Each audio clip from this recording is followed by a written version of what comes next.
जब मैं सेवकाई में आया, जब मैंने सेवकाई को किया, तो शैतान मुझसे ये कहता था कि तू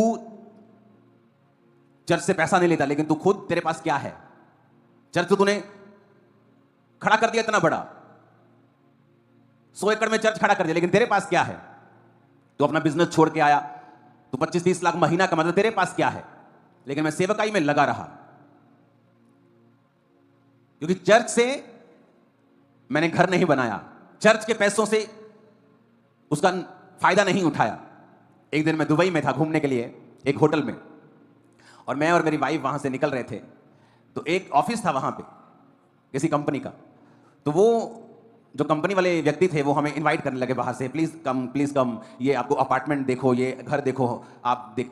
हमने कौन सा लेना था, हंसी भड़के होते, चलो टाइम पास करते हैं 5 मिनट। हाँ किथे आओ, किथे है, हाँ ये ऐसा है, ये ऐसा है, आप यहाँ पे लेंगे तो आपको फायदा होगा। मैं कहा हाँ ठीक है। कहती आपने देखना है? मैंने कहा कहाँ जाना पड़ेगा?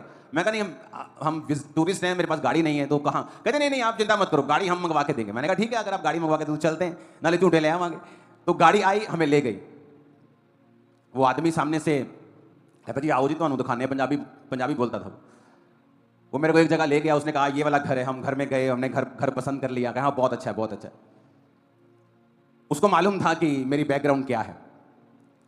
उसने कहा ये वाला घर है। मैंने कहा ठीक है, लेकिन कितने का? इतने का। मैंने कहा इतने पैसे मेरे पास नहीं। वो कहता जान दो जनाब, तू तो हमें पूरा महल्ला खरीद लो। मैं कहा यार मैं अपने लिए लेना, चर्च ने नहीं लेना। चर्च का पैसा अलग है, मेरा पैसा अलग है। मेरे पास पैसे नहीं है इतने कि मैं इतना बड़ा घर खरीद लूं। कहता कोई नहीं, तू चिंता ना करो, मैं तो बैंक तो ना लोन करा देना। मैं कहा मैं लोन भी नहीं लेता हूं। कहता अच्छा फिर ऐ करते हैं ਆਪਾਂ ਕੋਈ ਇਦਾਂ ਦਾ ਸਿਸਟਮ ਬਣਾ ਲਾਂਗੇ ਕਿ ਤੁਸੀਂ ਘਰ ਵੀ ਲੈ ਲਓਗੇ ਤੇ ਤੁਹਾਨੂੰ ਇੰਟਰਸਟ ਵੀ ਨਹੀਂ ਪਏਗਾ और घर भी ਤੁਹਾਡਾ ਹੋ ਜਾਏਗਾ, ਤੁਸੀਂ 2-3 ਸਾਲ ਚ ਉਹਨੂੰ ਪੈਸੇ ਦੇ ਦਿਓ। मैं कहा एक ठीक है चलेगा। एडवांस भेज दिया। बाद कहता नहीं सर होया नहीं, ਤੁਹਾਨੂੰ लोन ही लेना पैना। उसने फंसा लिया मेरे को। फिर मेरी पेमेंट गई हुई थी थोड़ी सी, फिर मुझे लोन लेना पड़ा और मैंने वो घर लिया। अब वो लोन की किस्त मुझे ना देनी पड़े। देखो परमेश्वर ने क्या किया। एक समय आया, परमेश्वर ने जो घर मैंने लिया था लोन के ऊपर थोड़ा सा पैसा देके, उसकी वैल्यू को परमेश्वर ने दुबई में बढ़ा दिया। वो दुबई में है घर। देखो क्या हुआ, दुबई में उसकी वैल्यू बढ़ गई। जब वैल्यू बढ़ गई तो मैंने अपनी टीम को कहा कि मैं जो किस्त देता हूं ना घर की लोन की, मुझे नहीं देनी, मैं लोन पे बिलीव नहीं करता हूं, कुछ सिस्टम बनाओ।